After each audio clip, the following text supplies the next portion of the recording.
Good morning, dear student. Today we will discuss about lesson 4.2 insurance and introduction. बेटा इससे पहले हमने banking का लेसन पढ़ा था, ठीक है। अब हम इंश्योरेंस का पढ़ेंगे। बैंक क्या करता है, हमारे फाइनेंस की, ठीक है, फाइनेंस की रिक्वायरमेंट को क्या करता है, पूरा करता है। मेन उसका कार्य है फाइनेंस की रिक्वायरमेंट को पूरा करना है। क्योंकि बेटा हमने ये देखा है बिजनेस जब करते हैं सारे एक दूसरे से रिलेटेड है। बिजनेस जब कर रहे हैं तो बहुत से रिस्क होते हैं और रिस्क को दूर करता है कौन, अनेक प्रकार की सर्विसेज जो सर्विस इंडस्ट्री होती है वो सर्विसेज देती है। तो इसमें हमने बेटा बैंक के बारे में डिस्कस किया, बैंक क्या क्या देता है। बैंक लोन प्रोवाइड कर देता है। तो बैंक बिजनेस शुरू कैसे करोगे, जब तक मनी नहीं होगी। मनी कुछ तो आपकी होगी और कुछ आपको लेनी भी पड़ेगी, तो वो कौन करेगा, बैंक उसकी हेल्प करेगा। कौन कैसा लोन देता है वो सब हम डिस्कस कर चुके हैं, ठीक है। आपकी जो मनी है, आपने मनी अर्न भी की है, ठीक है, तो वो आप कहाँ लेके जाओगे, बैंकों में लेके जाओगे, वो सब हमने डिस्कस किया है। अब एक और रिस्क होता है, चाहे हम हाउस होल्ड लीजिए, हाउस होल्ड यानी हम, ठीक है।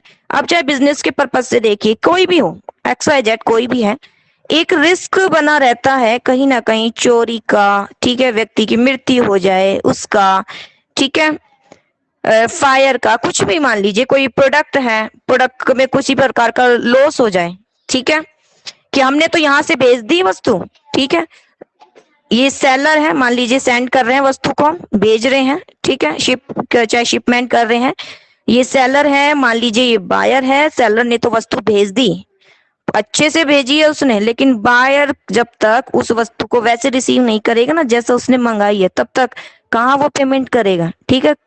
पेमेंट कर दिया तो भी वस्तु में डैमेज होगा तो वो रिटर्न तो करेगा ही, ठीक है, अकॉर्डिंग टू राइट्स उसको रिटर्न मिलेगा भी। तो वही बात है, जब सेलर वस्तु को भेज रहा है, ठीक है, चाहे शिप के माध्यम से भी भेज रहा है, कैसे भी ट्रांसपोर्ट के यूज कर रहा है, तो एक रिस्क बना रहता है। ऐसा तो नहीं बीच में चोरी हो जाए, टूट फूट हो जाए, अचानक बाढ़ भूकंप आ जाए, रास्ते में ही खराब, वो रास्ते में ही बेटा डिफिकल्टी उत्पन्न हो जाए, कुछ कह थोड़ी सकते हैं, ठीक है। तो इसको कौन दूर करता है, अब इस रिस्क को भी दूर करने के लिए एक सिस्टम सामने आया। वो सिस्टम कौन सा है, इंश्योरेंस। कौन सा है वो, इंश्योरेंस है, ठीक है। तो इंश्योरेंस क्या करता है, एक रिस्क कौन सा, एक हमें ये कहिए अपनी लैंग्वेज में हम पढ़े तो हमें एक टेंशन बनी रहती है। ये टेंशन का जो रिस्क है ना, बुक की लैंग्वेज में नहीं, हम अपनी लैंग्वेज में बोल रहे, कॉमन लैंग्वेज में हम कुछ भी कह सकते हैं। हमारी एक टेंशन बनी हुई है कि वस्तु तो है भाई, कैसे पहुंचाई जाए वहां, और मान लीजिए हम हैं, अगर हमारी डेथ हो जाए हमारी फैमिली का क्या होगा, ये एक टेंशन है हमारी। इस टेंशन का जो में ये रिस्क है ना, वो कौन दूर करता है, इंश्योरेंस दूर करता है। कौन दूर करता है, इंश्योरेंस। तो बेटा इंश्योरेंस अस्तित्व में आया ताकि विभिन्न प्रकार की जो आप हम अपनी लैंग्वेज में कहे जो टेंशन है व्यक्ति की वो दूर हो जाए। क्योंकि अनसर्टेनिटीज बनी रहती है, कुछ नहीं पता कि आज हम हैं कल रहेंगे या नहीं रहेंगे, किसी का कुछ नहीं पता। या बिजनेस है, आज फ्लोरिश चल रहा है, बढ़िया चल रहा है, कल पता नहीं क्या हो जाए, अचानक फायर लग जाती है। खूब बड़ा गोदाम है, हमने आज आराम से बिना टेंशन के सो रहे हैं, सुबह उठकर हमें पता चलता है गोदाम में आग लग गई, फायर हो गया, सब कुछ जल गया, सब कुछ जल गया। खूब तो लोन ले रखा था हमने बिजनेस के लिए, क्या करेंगे उसके लिए, ठीक है, कैसे हम पे करेंगे। तो उसके लिए कोई तो साधन होना चाहिए, इसलिए एक सिस्टम अस्तित्व में आया जिसे हम कहते हैं इंश्योरेंस, ठीक है। तो ये सर्विसेज देता है, इंश्योरेंस कंपनी इंश्योरेंस की सर्विसेज देती है। अनेक प्रकार के इंश्योरेंस किए जाते हैं जिनमें मेन दो कैटेगरी आती है, एक हम कहते हैं लाइफ इंश्योरेंस और दूसरा आता है जनरल। लाइफ इंश्योरेंस जो हमारी लाइफ से रिलेटेड है, ठीक है, जीते हैं मरते हैं, ठीक है, मर जाए तो हम क्या होगा हमारी फैमिली का, इससे रिलेटेड है।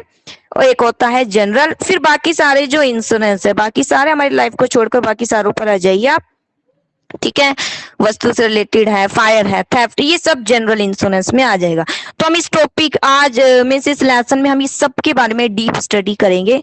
आज का टॉपिक हम सिर्फ डिस्कस करेंगे इंश्योरेंस क्या है, उसके फीचर, ये सब देखिए। Human life is uncertain. हाँ जी, ह्यूमन लाइफ तो अनसर्टेन है, हमें पता है, कुछ नहीं कह सकते आज क्या है और कल क्या होने वाला है। The rules of uncertain of life apply not only to human being। और ये जो अनसर्टेनिटी का है ना, कि ह्यूमन बींग का कुछ नहीं पता कब तक वो जीने वाला है, ठीक है, ऐसे ही जरूर नहीं है उसी पर अप्लाई होता है इस अनसर्टेनिटी। ये अनसर्टेनिटी है, निश्चित रूप से किसी के बारे में कुछ नहीं कह सकते, ठीक है। But also to everything that is present on earth is any shape size form. केवल ये ह्यूमन बींग यानी हम पर ही लागू नहीं होता, बल्कि हर एक वस्तु पर लागू होता है, हर उस पर अप्लाई होता है जो अर्थ पर है, ठीक है। फॉर इंस्टेंस जैसे कि ह्यूमन बींग, यह property which is present today may not remain in the same for tomorrow और डे आफ्टर टुमारो। जरूर नहीं है कि ये कोई व्यक्ति है या हमारी कोई प्रॉपर्टी है, कल कहे या कल के बाद कहे सेम वैसी की वैसी ही वैसी ही बनी रही, ठीक है। Uncertainty predominate everything around us. Uncertainty predominant है, ये ऑलरेडी एक पहली शर्त है जो कहीं ना कहीं चलती ही रहती है। This uncertainty create a sense of loss and fear around us. और ये जो अनसर्टेनिटी है क्या करती है, create a sense of loss, ये लॉस की भावना उत्पन्न कर देती है, कहीं ना कहीं हमें लॉस का डर रहता है, हमें फियर अराउंड अस, वही टेंशन, डर लगा रहता है, ये डर की स्थिति उत्पन्न कर देती है अनसर्टेनिटी। कुछ नहीं पता क्या होने वाला है आने वाले टाइम में। This fear arising out of uncertainty has to be eliminated to make life meaningful and worth living, ठीक है। अब जो ये फियर है, ठीक है, किसके कारण उत्पन्न होता है, क्योंकि अनसर्टेनिटी, निश्चित रूप से किसी के बारे में कुछ भी नहीं कहा जा सकता, और इसको अगर इस अनसर्टेनिटी को एलिमिनेट, खत्म कर दिया जाए, ठीक है, तो लाइफ मीनिंगफुल और काफी इजिली हम उसको जी पाएंगे विदाउट टेंशन के।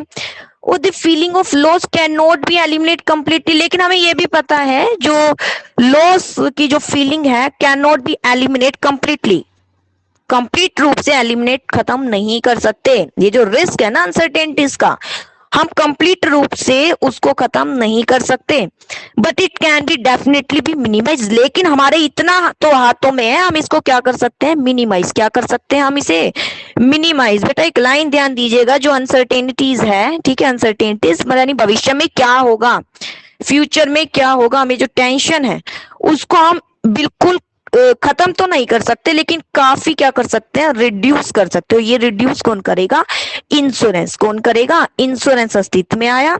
इंश्योरेंस ने हमारी जो टेंशन है, ये फियर है लॉस के, लॉस से रिलेटेड, अब बिल्कुल खत्म तो नहीं करता, लेकिन क्या कर देता है, मिनिमम कर देता है।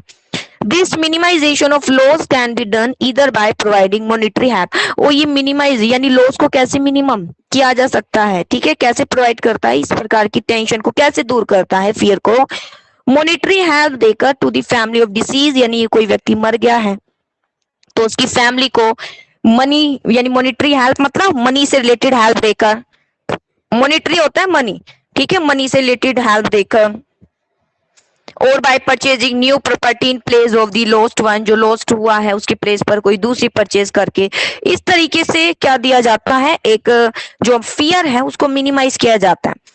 The medium through which loss arising due to uncertainty of life can be minimized is known as insurance। अब ये जो सारा सिस्टम है, एक मीडियम यानी माध्यम, जिसके कारण जो लॉस अनसर्टेनिटी का लाइफ में, चाहे प्रॉपर्टी है उसमें जो अनसर्टेनिटी का लॉस है ना कहीं अनिश्चितता है, मे और मे नॉट, हो सकता हो नहीं भी सकता, उसको कौन दूर करता है, इंश्योरेंस, ठीक है, कौन दूर करता है, इंश्योरेंस।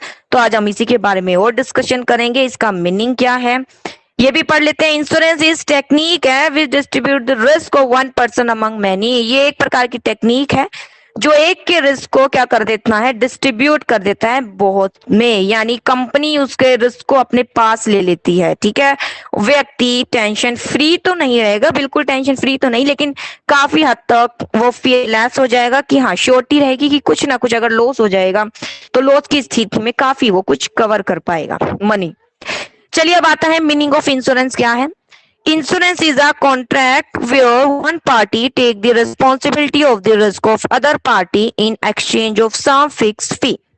इंश्योरेंस एक कॉन्ट्रैक्ट है, ठीक है, जिसमें एक पार्टी क्या करती है, रिस्पॉन्सिबिलिटी लेती है, किसकी, दूसरी पार्टी यानी हम जो करा रहे हैं, ठीक है, in exchange of some fix fee. अब फी तो लेगी बेटा, ये तो व्यवसाय ही तो एक प्रकार का, ठीक है, तो फिक्स फी तो लेगी ही। As per this contract the first party, अब इस कॉन्ट्रैक्ट में क्या होगा, फर्स्ट पार्टी मतलब एक तो इंश्योरेंस करने वाली और इंश्योरेंस एक लेने वाला होता है, यानी हम मान लीजिए, ठीक है, तो दो पार्टी हो गई ना, एक तो इंश्योरेंस दे रही है और एक इंश्योरेंस ले रहा है, तो ये दो पार्टी हो गई है यहाँ पर। कॉन्ट्रैक्ट के according the first party which is taking the responsibility of risk of another party, ठीक है, एक पार्टी जो रिस्पॉन्सिबिलिटी लेती है risk of another party, promise to pay a fix amount of money to the second party either at the end of fix period or the happening of some event, यानी कोई दुर्घटना हो जाती है, ठीक है, हैपनिंग हो जाती है, प्रॉपर्टी है लॉस हो गया, जल गई है, टूट फूट हो गया है कुछ, ठीक है, तब एक क्या देगी, एक फिक्स अमाउंट देगी मनी का, जो डिसाइड हुआ था कॉन्ट्रैक्ट के दौरान, जो एक फिक्स अमाउंट, यानी मान लीजिए इंश्योरेंस कंपनी है, ठीक है, और एक ये व्यक्ति है, इसने क्या करा रखा है, इंश्योरेंस करा रखा है, तो ये तो फर्स्ट पार्टी मान लीजिए, ये सेकंड पार्टी मान लीजिए, ये कंपनी है, ये इंश्योरेंस कर रही है और ये इंश्योरेंस करवा रहा है। अब ये इंश्योरेंस कंपनी, ये जो इंश्योरेंस कराने वाला है को क्या देगा, इंश्योरेंस कंपनी को एक फिक्स फी देगा, क्या देगा, कुछ फी देगा, सर्विसेज के बदले फी तो देगा ना, कुछ सर्विसेज ले रहा है ना, तो ये फी देगा, तो बदले में इंश्योरेंस कंपनी से क्या देगी, इंश्योरेंस कंपनी इसे एक एश्योरेंस देगी, मीन्स इसको एक आश्वासन देगी, एक प्रकार का एश्योरेंस देगी कि एक निश्चित समय पर, ठीक है, उसको क्या देगी, एक मनी फिक्स अमाउंट जो डिसाइड किया गया है वो पेड करेगी, या फिर एक निश्चित तिथि के बाद, डेट के बाद फिक्स पे करेगी, या फिर अगर कुछ हैपनिंग हो जाती है, मान लीजिए व्यक्ति मर गया, ठीक है, टाइम पीरियड से पहले, ठीक है, तो फिर क्या करेगी, उस समय से पहले उसको क्या करेगी, पे करेगी। तो ये सब क्या कहलाया जाता है, इंश्योरेंस, ठीक है। तो इंश्योरेंस देखिए फिर क्या है, वह कॉन्ट्रैक्ट है जिसमें दो पार्टी है, यानी एक पार्टी रिस्पॉन्सिबिलिटी ले रही है दूसरी पार्टी के रिस्क को, लेकिन बदले में क्या लेगी, कुछ फिक्स फी लेगी। अगर फिक्स फी ले रही है तो बदले में क्या देगी, दूसरी पार्टी को क्या देगी, वो ये प्रॉमिस करेगी, उसे प्रॉमिस करेगी कि फिक्स अमाउंट जो मनी की है वो देगी सेकंड पार्टी को जिसने इंश्योरेंस कराया है, कि या तो टाइम पीरियड खत्म हो जाता है तब देगी, या फिर जैसे भी कुछ हैपनिंग हो जाती है तब वो उसको पे कर देगी। चलो, तो इन दोनों में ये कॉन्ट्रैक्ट होता है। आता है बेसिक टर्मिनोलॉजी पढ़ लेते हैं, इंश्योरेंस में जो टर्मिनोलॉजी यूज की जाती है देखिए क्या है। सबसे पहले, क्योंकि बार बार यूज किया जाएगा ये वर्ड, तो इसके लिए आपको इसका मीनिंग पता होना चाहिए। तो सबसे पहले आता है इंश्योरर। देखिए इंश्योरर क्या है, ईआर, ईआर मतलब मालिक हो जाता है बेटा, ठीक है, ईआर मतलब मालिक से लीजिए, मालिक जो देने वाला है, ठीक है, तो चलिए जो रिस्क को लेने वाला है यानी हमारे रिस्क को खत्म करने वाला है वो मालिक हो गया। तो insurer who does the insurance, जो इंश्योरेंस करता है, who take the responsibility of risk, और रिस्क की रिस्पॉन्सिबिलिटी को क्या करता है, वो ले लेता है। अब आता है इंश्योर्ड क्या है। अब इंश्योरर तो समझ लिया हमने, इंश्योर्ड यानी वो सेकंड पार्टी थी जो इंश्योरेंस करा रही थी, ठीक है। इंश्योर्ड कौन है, one whose insurance is done, वह जिसका इंश्योरेंस हुआ है। Whose responsibility of risk is taken by insurer, insurer कौन है, इंश्योरेंस कंपनी, ठीक है, यानी इंश्योरेंस कंपनी जिसने इंश्योरेंस की यानी उसके रिस्क को, ये सेकंड पार्टी है, इसके रिस्क को उठाया है और इसका इंश्योरेंस हो गया है, उसे बोलते हैं इंश्योर्ड। आगे अब आता है प्रीमियम।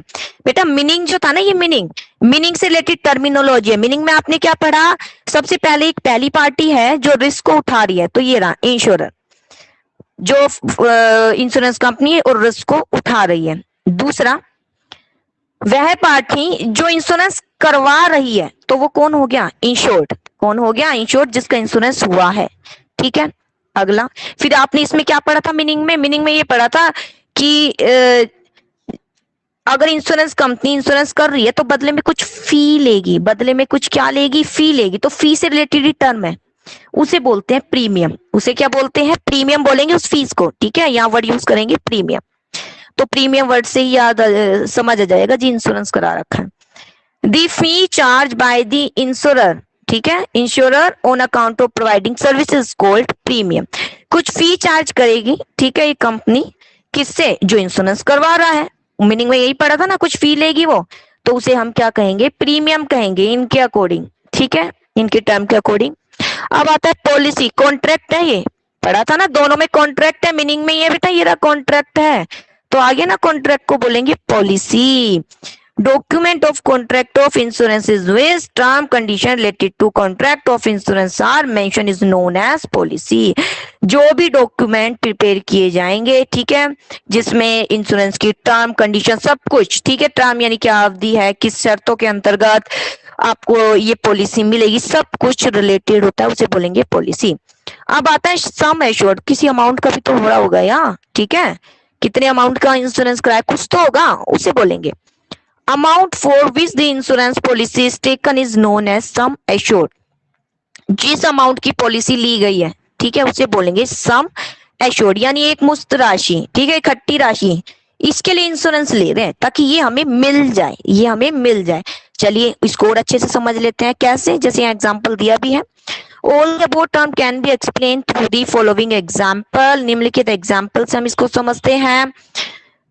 जैसे कि mister A get is car insured, मान लीजिए ए ने कार का इंश्योरेंस कराया, ठीक है, कार इंश्योर्ड कराई है, ठीक है, 2,50,000 from the oriental insurance company से, ठीक है, इसके लिए 2,50,000।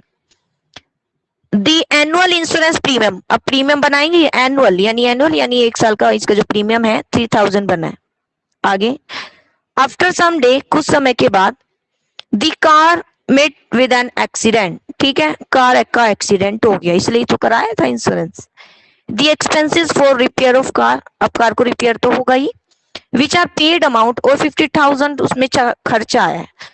अब इसे कौन पे करेगा, ये तो रिस्की हो गया ना एक तरीके का, इसे कौन पे करेगा, इंश्योरेंस कंपनी। कौन पे करेगा, insurance company. In this example the oriental insurance company is the, अब इस एग्जाम्पल में क्या बोला गया है बेटा, इस एग्जाम्पल में in this example the oriental insurance company is the insurer, यहां पर ये समझाया गया इंश्योरर कौन है, ठीक है। अब ये जो ओरिएंटल इंश्योरेंस कंपनी है जिससे इंश्योरेंस कराया था, ये तो इंश्योरर है, मिस्टर ए ने इंश्योरेंस करवाया है तो मिस्टर ए क्या है, इंश्योर्ड है, ठीक है। आगे कितने का कराया इसने, 2,50,000 की जो क्या अमाउंट से रिलेटेड कराया है, तो ये क्या कहलाया जाएगा, सम एश्योर्ड, ठीक है। और इस पर कुछ इसने प्रीमियम बनाया है, तो वो प्रीमियम कितना है, 3,000 का, ये 3,000 क्या कहलाया जाएगा, प्रीमियम यानी उसकी फीस। और इनमें कुछ कंडीशन होगी, इनमें क्या होगा, कुछ कंडीशन मतलब कुछ डॉक्यूमेंट प्रिपेयर किए जाएंगे जिसमें टर्म कंडीशन होगी, उसे ही क्या बोला जाएगा, पॉलिसी, उसे क्या बोला जाएगा, पॉलिसी। अगर मैं कहूँ पॉलिसी क्या है, तो आप कहोगे पॉलिसी वो है जिसमें क्या गिवन होता है, टर्म और कंडीशन, क्या गिवन होती है, टर्म और कंडीशन गिवन होती है, उसे बोलते हैं पॉलिसी। चलिए अब आता है डेफिनेशन ऑफ इंश्योरेंस, एक बार फिर रिवाइज करा देती हूँ क्योंकि ये सारे टर्म आपको पता होने चाहिए, आगे ये वर्ड लिखे आएंगे, फिर अगर आपको यहाँ क्लियर नहीं होंगे तो वहां कुछ समझ नहीं आने वाला, ठीक है। चलो मीनिंग भी करा देते हैं, इसलिए मैं ये काफी धीरे धीरे करा रही हूँ, आगे तो स्पीड में हो जाएगा लेसन। इसका अभिप्राय वह कॉन्ट्रैक्ट है, कॉन्ट्रैक्ट मतलब जिसमें टर्म कंडीशन गिवन है, ठीक है, whereby in exchange of fix consideration one party promise to pay a fix amount either at the happening of an event or at the expiry of certain period, जिसमें जो एक party है वो क्या करती है, कुछ फिक्स फी लेती है और कहती है या तो टाइम पीरियड खत्म होगा तब देगी या कुछ हैपनिंग हो जाएगी तब एक जो सम एश्योर्ड है यानी एक राशि है जिसके लिए इंश्योरेंस कराया है, पॉलिसी ली है, पॉलिसी मतलब टर्म कंडीशन, वो उसके अकॉर्डिंग पे कर देगी। अब आता है डेफिनेशन क्या, insurance according to sir William Beveridge के अनुसार the collective bearing of risk is insurance, यानी बियर कर रहे हैं बेटा कलेक्टिव दोनों ही, एक रिस्क दे रहा है एक रिस्क उठा रहा है, बदले हम मनी भी तो दे रहे हैं, ठीक है, तो मिलजुल कर रिस्क को उठाना वो कहलाया जाता है इंश्योरेंस। एक कॉन्ट्रैक्ट है अगला, सम ऑफ मनी इज, जिसमें कुछ जो मनी है, paid by assured in consideration of insurer incurring the risk of paying a large sum upon a given contingency, यानी अनिश्चित के समय कुछ हैपनिंग हो जाती है तो हैपनिंग के समय क्या देता है, कुछ फाइनेंशियल यानी मॉनेटरी क्या देता है, हेल्प देता है, उसे कहते हैं। चलिए इसके सीधा करेक्टरिस्टिक पर आ जाते हैं। करेक्टरिस्टिक क्या है, देखिए टू पार्टीज, इसमें कितनी पार्टीज है बेटा, टू पार्टीज का होना जरूरी है, जैसे पार्टनरशिप था ना, ऐसे ही इसमें दो पार्टी होती है। फॉर एनी इंश्योरेंस कॉन्ट्रैक्ट के लिए there are always two parties, यहाँ पर दो पार्टीज का जरूरी होती है, हमेशा दो पार्टीज होती है। वन हुज, एक वो इंश्योरेंस इज डन जिसका इंश्योरेंस हुआ है, ठीक है, एक तो वो, and known as the insured, जिसे हम कहते हैं इंश्योर्ड, जिसने इंश्योरेंस करवाया है यानी जिसका इंश्योरेंस हुआ है। And other who does the insurance, एक दूसरा जो इंश्योरेंस करता है उसे क्या बोलेंगे, इंश्योरर। पीछे टर्मिनोलॉजी पढ़ ली तो अभी समझ आ गया होगा इंश्योरर और इंश्योर्ड क्या है। अपने से आप लिख सकते हो दो पार्टी, एक इंश्योरेंस करने वाला और एक इंश्योरेंस वाला। इसके बाद आता है based on the utmost good faith, ठीक है, यानी अत्यधिक सदविश्वास बोलते हैं जिसे, क्योंकि बेटा एक कॉन्ट्रैक्ट है, कॉन्ट्रैक्ट में कुछ पूछा जाता है, कुछ क्वेश्चन अराइज किए जाते हैं, ठीक है, तो उसके बिल्कुल सही से आंसर देने होते हैं। अगर उसमें आपने कुछ गलत इंफॉर्मेशन दी तो फिर भूल जाइए, आपको कुछ मिलेगा, ठीक है। तो इसलिए एक सदविश्वास है, यानी हम भी तो कंपनी को क्या दे रहे हैं, कुछ फी दे रहे हैं, वो भी तो बदले में हमें कुछ अमाउंट देगी जब कुछ हैपनिंग हो जाएगी। तो एक सदविश्वास है, एक दूसरे पर विश्वास का कॉन्ट्रैक्ट है ये। Insurance is based on the utmost good faith, ये अत्यधिक सदविश्वास का आधार है। It means that the insured, अब देखो बार बार वर्ड यूज हो रहे हैं, इसलिए मैंने कहा था कि टर्मिनोलॉजी अच्छे से पढ़िएगा। इंश्योर्ड यानी it means insured will provide each and every information. Insured मतलब जो इंश्योरेंस करवा रहा है, मान लीजिए मैं इंश्योरेंस करवा रही हूँ, प्रोवाइड करता है each and every information related to insurance to the insurer. आगे ना इंश्योरर बार बार नहीं दिया जाएगा कि इंश्योरर कौन है, इंश्योरर वो जो इंश्योरेंस कंपनी है। तो बेटा इंश्योर्ड यानी इंश्योरेंस कराने वाला क्या देता है, फुल इंफॉर्मेशन देता है, जो इंश्योरेंस जिसने जो इंश्योरेंस कंपनी जो भी इंफॉर्मेशन मांग रही है उससे रिलेटेड सारी इंफॉर्मेशन देता है। फॉर इंस्टेंस जैसे if a person take the life insurance policy, मान लीजिए लाइफ इंश्योरेंस पॉलिसी ले रहा है एक व्यक्ति, if he is suffering from TB, लेकिन वो किससे सफर है बेटा, टीबी से सफर है, ठीक है, ऑलरेडी उसे क्या है, टीबी है, ठीक है। ही मस्ट डिस्क्लोज यानी खोलना, यानी बेटा बयां करना यानी बताना, this fact to the insurance company, तो उसे इस बात को जरूर बताना पड़ेगा इंश्योरेंस कंपनी को कि उसे टीबी है। In the same manner में the insurance company should also disclose all the term and condition related to insurance policy to the insured। और इसी बेस से बेटा चलो ये तो हमने इसका कह दिया कि जो इंश्योरेंस करवा रहा है, मान लीजिए तो लाइफ इंश्योरेंस करा रहा है, तो वो अगर टीबी उससे ऑलरेडी उसको टीबी है तो उसे ये बताना पड़ेगा, डिस्क्लोज करना पड़ेगा इंश्योरेंस कंपनी को कि उसे ऑलरेडी टीबी है, ठीक है। और सेम मैनर में ये तो उसकी रिस्पॉन्सिबिलिटी हो गई जो इंश्योरेंस करवा रहा था, अब जो इंश्योरेंस कर रही थी उसकी क्या रिस्पॉन्सिबिलिटी है। इन द सेम मैनर में insurance company should also disclose, insurance company क्या करेगी, सारा डिस्क्लोज करेगी टर्म एंड कंडीशन को related to insurance policy to the insured, ठीक है। टर्म है, जो भी समय सीमा है, कंडीशन है, किन शर्तों पर है, सब कुछ related to the insurance policy to the insured. Insured मतलब इंश्योरेंस कराने वाला, तो इंश्योरेंस कंपनी सारी ही फुल इंफॉर्मेशन प्रोवाइड करेगी जो इंश्योरेंस करवा रहा है उसको। This is the principle of utmost good faith, इसे बोलते हैं एटमोस्ट गुड फेथ, यानी दो पार्टीज हो और दोनों पार्टीज में क्या होना चाहिए, विश्वास। विश्वास में यानी कंपनी अगर कुछ पूछ रही है तो उसका सही आंसर देना है, और आपका और कंपनी के बिटवीन जो कॉन्ट्रैक्ट हुआ है उससे रिलेटेड जो भी बातें हैं, ठीक है, कॉन्ट्रैक्ट में उसकी बिल्कुल सही इंफॉर्मेशन इंश्योरेंस कराने वालों को देनी पड़ेगी, इंश्योरेंस कंपनी को, ठीक है।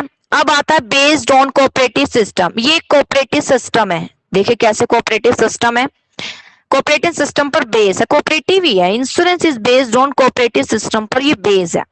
देयर आर वेरियस इंश्योर्ड, बहुत सारे इंश्योर्ड होते हैं, इंश्योर्ड मतलब इंश्योरेंस कराने वाले बहुत व्यक्ति होते हैं, who can be consider as member of cooperative, यानी मान लीजिए वो एक दूसरे की सहायता ही कर रहे हैं, ठीक है, एक दूसरे की क्या कर रहे हैं, सहायता ही कर रहे हैं, ठीक है, कंपनी के साथ जुड़ गए हैं, ठीक है, किसी का लॉस हो गया, किसी का लॉस नहीं हुआ, ठीक है। अब जिसका लॉस हो गया, ठीक है, मान लीजिए दो व्यक्ति हैं, ए है बी है, दोनों ने इंश्योरेंस करा रखा है, मान लीजिए स्कूटर का इंश्योरेंस करा रखा है, इन्होंने मनी दे दी है, और बी का लॉस हो गया, इन्होंने मनी दे ही रखी है, जो प्रीमियम है इंश्योरेंस कंपनी को दे ही रखा है, ठीक है। तो वही बात है, इंश्योरेंस कंपनी के पास किसका पैसे इकट्ठा हो रहा है, इन व्यक्तियों का ही तो हो रहा है, ए का तो लॉस हुआ नहीं, बी का कुछ लॉस हो गया, तो बी को अमाउंट पे किया जाएगा जो भी खर्चा आएगा, ठीक है ना। तो इस प्रकार ये कहिए कि ये कोऑपरेटिव सिस्टम चल रहा है, सारे एक दूसरे की हेल्प करने वाला system. There are various insured who can consider as member of cooperative, तो मान लीजिए ये एक प्रकार का कोऑपरेटिव सिस्टम हो गया, ये सारे मेंबर बन जाते हैं जो भी इंश्योरेंस करवाते हैं।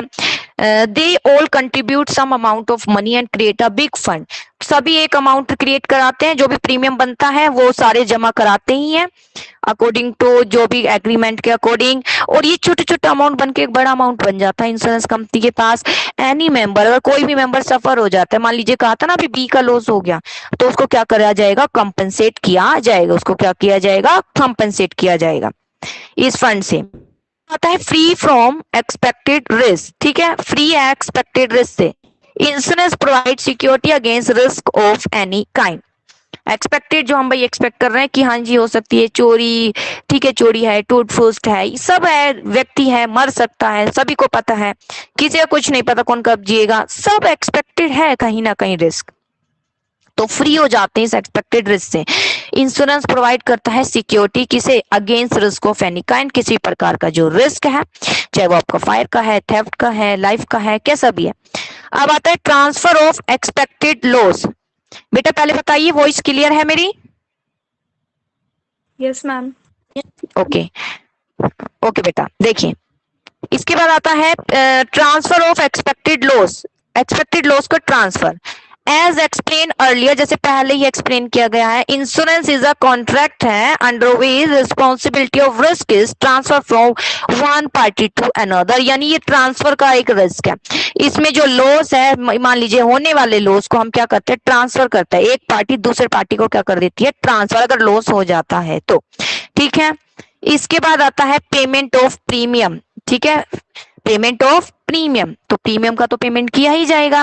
Insurance company take the responsibility of risk only if some fees paid by insured to the insurance company. Insurance company responsibility तब लेगी रिस्क, आपका रिस्क यानी वो आपकी एक प्रकार की जो टेंशन, ये रिस्क टेंशन ही तो है, ठीक है।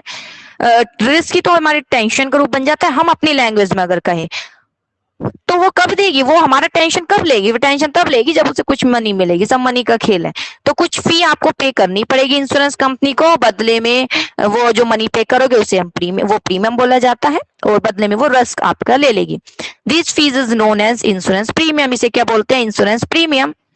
आगे वेरियस टाइप ऑफ इंश्योरेंस, ठीक है, विभिन्न प्रकार के इंश्योरेंस के होते हैं, लाइफ इंश्योरेंस है, जनरल है, ठीक है, जनरल इंश्योरेंस को डिवाइड किया जाता है, इसमें बहुत आगे हम इंश्योरेंस, इसकी फुल इंफॉर्मेशन हम पढ़ेंगे, फायर है, थेफ्ट है, ठीक है, एक्सीडेंट है, सब आगे बेटा डिस्कशन किया गया है, अभी सिर्फ हम ये पढ़ रहे हैं इंश्योरेंस क्या है, इसकी फीचर क्या है, सबके टॉपिक है आगे। अब आता है हैपनिंग ऑफ इवेंट, इवेंट यानी दुर्घटना। The objective of insurance is fulfilled only at the time of happening of some event, ठीक है। Insurance is the objective of insurance is fulfilled. The objective of insurance is fulfilled only at the time of happening of some event, ठीक है। Insurance का objective क्या है कि जब कुछ हैपनिंग हो जाती है, ठीक है, तो क्या किया जाएगा, उस हैपनिंग को, हैपनिंग के कारण जो लॉस हुआ है उसको फुलफिल किया जाएगा। जैसे in case of insurance of sum property, ये प्रॉपर्टी के संदर्भ में है, damage of property will be happening of the event, while in case of life insurance that of insured before a certain date or the insured living even after the certain date are both considered as happening of the event. happening of the event यानी कब इसका payment किया जाएगा, वो दुर्घटना का एक समय। तो बेटा प्रॉपर्टी के समय, अगर प्रॉपर्टी का करा रहे हैं, जब उसका मान लीजिए कोई डैमेज हो जाता है तब उसका जैसा भी है अमाउंट दिया जाएगा। और लाइफ इंश्योरेंस की स्थिति में या तो आपकी डेथ हो गई, ठीक है, पहले ही, समय से पहले ही, ठीक है, चाहे जैसे 30 ईयर तक के लिए इंश्योरेंस करा रखा है, उससे पहले ही आपने क्या कर, आपकी क्या हो गई, डेथ हो गई है मान लीजिए, तो आपको क्या मीन्स जो आपकी फैमिली है उसको क्या मिलेगा, कुछ अमाउंट मिलेगा। या आप पूरा ये लेते हैं, कोई दिक्कत नहीं है, टाइम पीरियड पूरा हो जाता है, पॉलिसी का टाइम खत्म हो जाता है, आप तब भी जिंदा है, जीवित है, बहुत अच्छी बात है, तो आपको क्या मिल जाएगा, तब भी एक अमाउंट मिल जाएगा, ठीक है। तो लाइफ इंश्योरेंस का ये फायदा है। अब आता है सिक्योरिटी एंड इन्वेस्टमेंट। देखिए security and investment, life insurance contain both the element. जो लाइफ इंश्योरेंस है इसमें दोनों ही एलिमेंट आते हैं, क्या क्या, सिक्योरिटी एंड इन्वेस्टमेंट। क्या, सिक्योरिटी और इन्वेस्टमेंट। देखिए ध्यान से देखिएगा, ये सिक्योरिटी भी है, इन्वेस्टमेंट। लाइफ इंश्योरेंस बेटा ध्यान से देखिए, लाइफ है, जनरल नहीं है, लाइफ अलग है, जनरल अलग है, सारे आगे डिस्क्रिप्शन गिवन है इसका डीप, ठीक है। अभी बस ये समझ लिए दो प्रकार के, अभी सिर्फ दो टाइप ध्यान दीजिए, लाइफ है और एक जनरल है। लाइफ हमारा लाइफ का, बाकी जो इंश्योरेंस प्रॉपर्टी से रिलेटेड होगा वो जनरल में मान लीजिए, ठीक है। तो life insurance contain both the element, इसमें दोनों ही एलिमेंट है, सिक्योरिटी एंड इन्वेस्टमेंट, ठीक है, सिक्योरिटी का भी और इन्वेस्टमेंट का भी। कैसे, सिक्योरिटी तो है भाई, हम सेफ हो जाते हैं कि बाय चांस हमें कुछ हो गया तो हमारी फैमिली को पीछे से दिक्कत नहीं होगी, हम सिक्योर हो गए एक तरीके से। इन्वेस्टमेंट इसलिए क्योंकि मनी मिलना ही है, नहीं मरे तो भी मिलेगा, मर गए टाइम पीरियड, पॉलिसी जो टाइम पीरियड है खत्म होने से पहले अगर मर गए तो भी मिलेगा अमाउंट, और मान लीजिए नहीं भी हमारी डेथ होती है तो भी हमें मिलना है। तो एक तरीके का क्या है, इन्वेस्टमेंट है।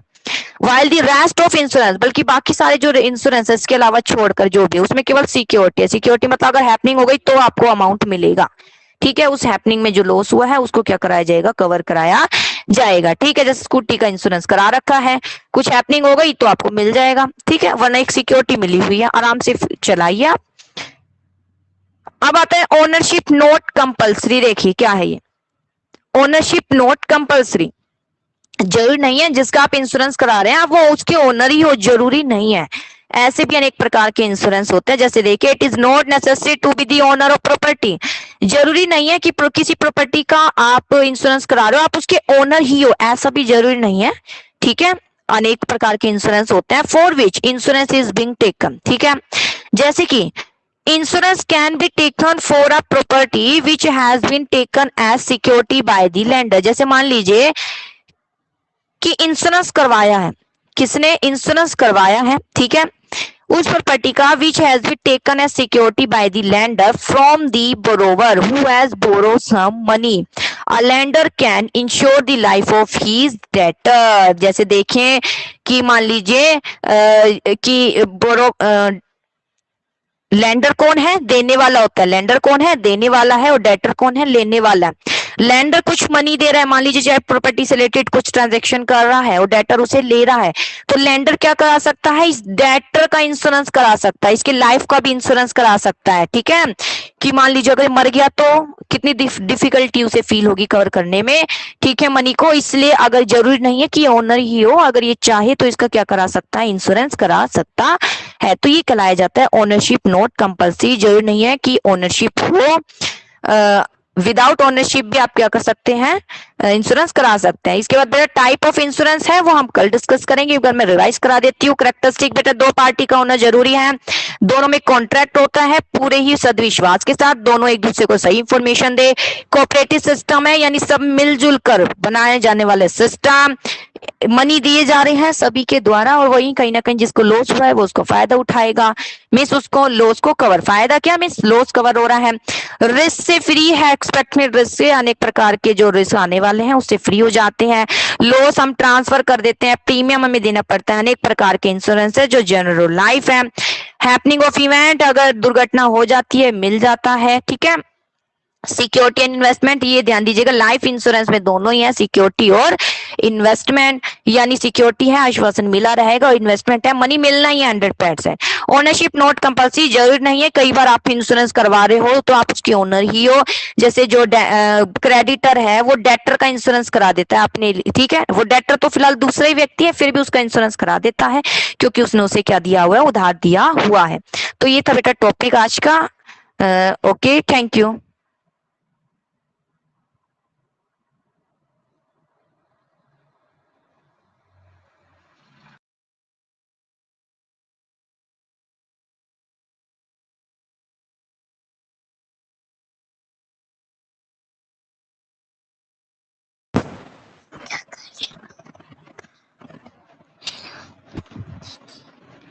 हेलो हेलो, हाँ बेटा Yes, ma'am. पूछो। मैम प्रीमियम और सम अश्योर्ड क्या डिफरेंस है? बेटा प्रीमियम मतलब फीस, ठीक है, कहने का मतलब जैसे स्कूटी है इनका इंश्योरेंस कराते हैं। अब स्कूटी तो बेटा 50,000 70 मान लीजिए, 50 तो छोड़िए, 70,000 इतने हजार की आती है, ठीक है। और लेकिन यूं थोड़ी इतना हमें देना होता है, साल का प्रीमियम बता देते हैं, मान लीजिए 1,000 है 2,000 जैसे भी है वो देना पड़ता है, उसे बोलते हैं प्रीमियम, यानी उसे एक फीस है, सर्विसेज दे रहे हैं, ठीक है। और सम एश्योर्ड यानी इतने अमाउंट से रिलेटेड, जैसे लाइफ इंश्योरेंस है मान लीजिए, ठीक है, 30 लाख या 20 लाख जितना भी है, सबके अलग अलग कंडीशन होती है। इसका हम क्या करा रहे हैं, इंश्योरेंस करा रहे हैं, क्या करा रहे हैं, इंश्योरेंस करा रहे हैं, ठीक है। 30 लाख तक मान लीजिए इसका करा रहे हैं। अब प्रीमियम बनेगा, प्रीमियम यानी किस्तों में देनी पड़ेगी कुछ फीस, ठीक है ना, किस्तों में देनी पड़ेगी कुछ फीस, उसे बोलते हैं प्रीमियम।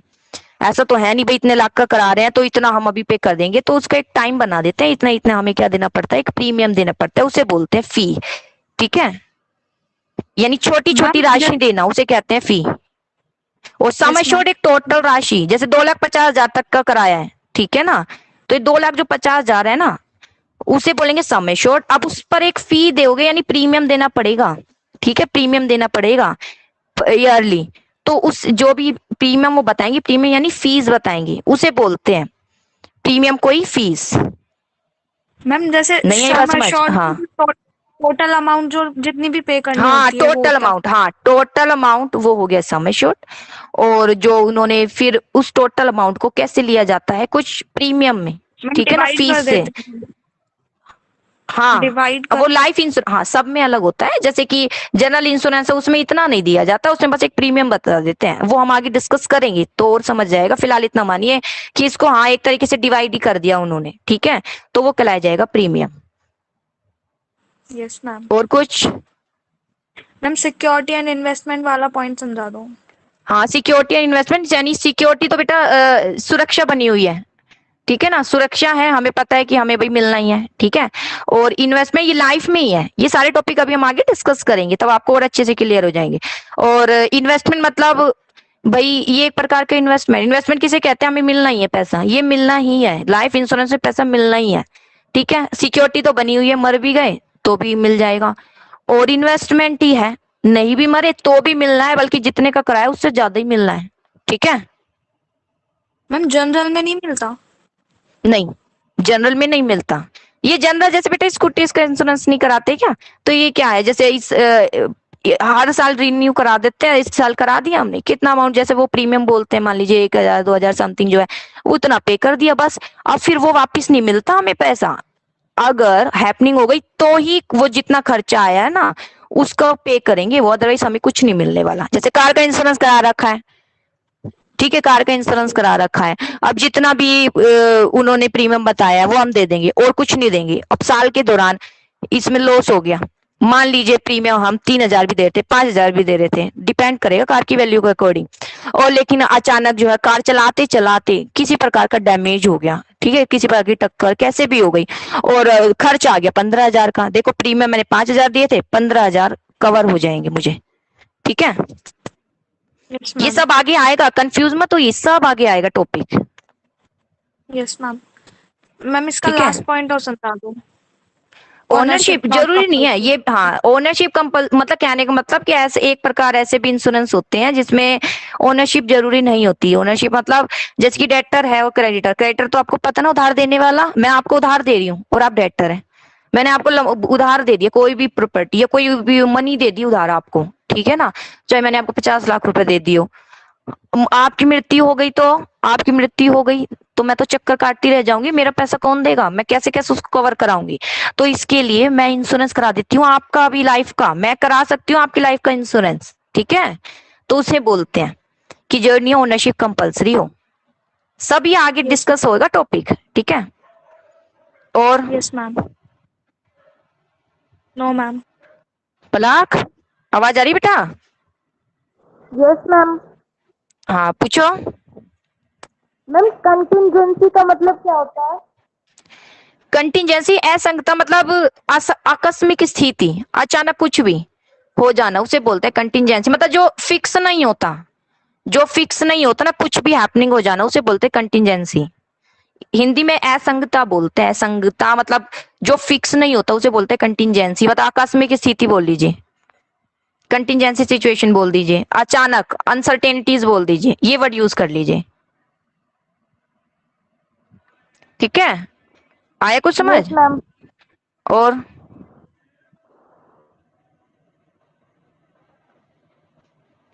आवाज आ रही बेटा? Yes ma'am.